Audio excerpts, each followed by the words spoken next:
Praise the lord, హల్లెలూయా. దేవుని నామానికి మహిమ, ఘనత, ప్రభావం కలుగును గాక. పరిశుద్ధుడు, సర్వశక్తిమంతుడు మనకి తోడుగా ఉండుగాక. ఈ ఉదయకాల సమయము పునరుత్థాన దినమున దేవుడు మనతో మాట్లాడుచున్న మాట తీతుకు రాసిన పత్రిక 2వ అధ్యాయము 13వ వచనము. అనగా మహాదేవుడును మన రక్షకుడైన యేసుక్రీస్తు మహిమ యొక్క ప్రత్యక్షత కొరకు ఎదురుచూచుచు ఈ లోకంలో స్వస్థత బుద్ధితోనూ నీతితోనూ భక్తితోనూ బ్రతుకుచుండవలనని మనకు బోధించుచున్నది. ఆమేన్, హల్లెలూయా.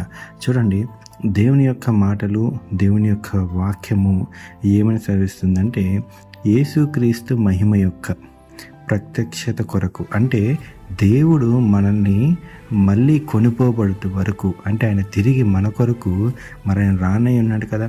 ప్రతి క్రైస్తవుడు ఏ విశ్వాసంతో బ్రతుకుచున్నాడు, ఏ నమ్మకంతో బ్రతుకుచున్నాడు అంటే మన రక్షకుడును మన దేవుడును మనల్ని ఎదుర్కొని మనల్ని కలుసుకొని తన రాజ్యంలోకి నిత్య నివాసంలోకి మనల్ని తీసుకువెళ్తాడని నమ్ముచు బ్రతుకుచున్నాం. అది క్రైస్తవుడికి ఉండవలసిన మొదటి విశ్వాసం.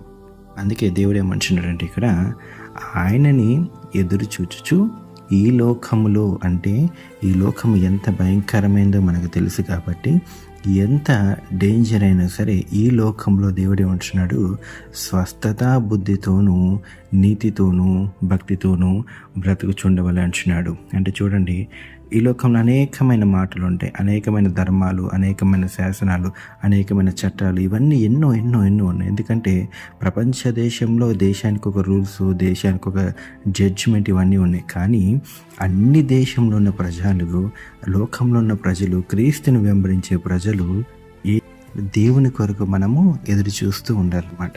అందుకే దేవుడు కోరుకునేది కూడా అదే. ఎందుకంటే ఈ లోకంలో నా పిల్లలు నా వైపు చూడాలి, నా పిల్లలు నా మాట వినాలి. నేను రక్తం పెట్టి కొనుక్కున్న వీరు నేను చెప్పిన నీతిని, న్యాయాన్ని నేను ఏ మాదిరిగా నడుచుకున్నానో ఆ మాదిరిగా వీరు నడుచుకోవాలని దేవుడు ఎంతగానో ఆశపడుచున్నాడు. అంత గొప్ప దేవుడు మనకి తోడే ఉన్న విధానం బట్టి, ఆయన నామానికి మహిమ, ఆయన త్వరలో మన కోసము మనల్ని కొనుపోబడుచున్న విధానాన్ని బట్టి ఆయన నామానికి మహిమ కలుగునుగాక. ప్రార్థన చేసుకుందాం. పరిశుద్ధుడు, సర్వశక్తిమంతుడు, సర్వాధికారి, మీకే వందనాలు, మీకే కృతజ్ఞతాసులు చెల్లిస్తున్నా నా పరమ తండ్రి. నువ్వు రాజాది రాజు నా పరమ తండ్రి, దేవాది దేవుడు నీవే నా పరమ తండ్రి. సయ్య అయ్యా, నా పరమ తండ్రి, నీకు నా పరమ తండ్రి. సయ్య అయ్యా, నీవు మమ్మల్ని ఎదుర్కొనుటకు వచ్చుచున్న విధానాన్ని బట్టి నీకే స్తోత్రములు. నీ మాదిరిగా ఉండటకు కృప చూపించండి. నీలా ఉండటకు నా పరమ తండ్రి కృపని భాగ్యాన్ని దయచేయండి. మహిమగల దేవుడు నా పరమ తండ్రి, మహిమోన్నతంగా నువ్వు వస్తున్నప్పుడు నా పరమ తండ్రి అయ్యా, మేమందరం కూడా నా పరమ తండ్రి అయ్యా స్వస్థత బుద్ధితో నా పరమ తండ్రి నీతో ఉండటకు నా పరమ తండ్రి సయ్య అయ్యా, నీ ప్రకారం నడుచుకుంటూ నా పరమ తండ్రి అయ్యా, నా పరమ తండ్రి మాకు కృప దయచేయండి, భాగ్యాన్ని దయచేయండి నా పరమ తండ్రి అయ్యా. ఎందరో నా పరమ తండ్రి నీ మాటలు తెలియక ఎందరో ఉన్నారు నా పరమ తండ్రి, వారందరికీ నీ మాటలు వెళ్ళుటకు కృపని భాగ్యాన్ని దయచేయండి. రాజావందనము దేవానికి స్తోత్రం చెల్లిస్తున్నామయ్యా.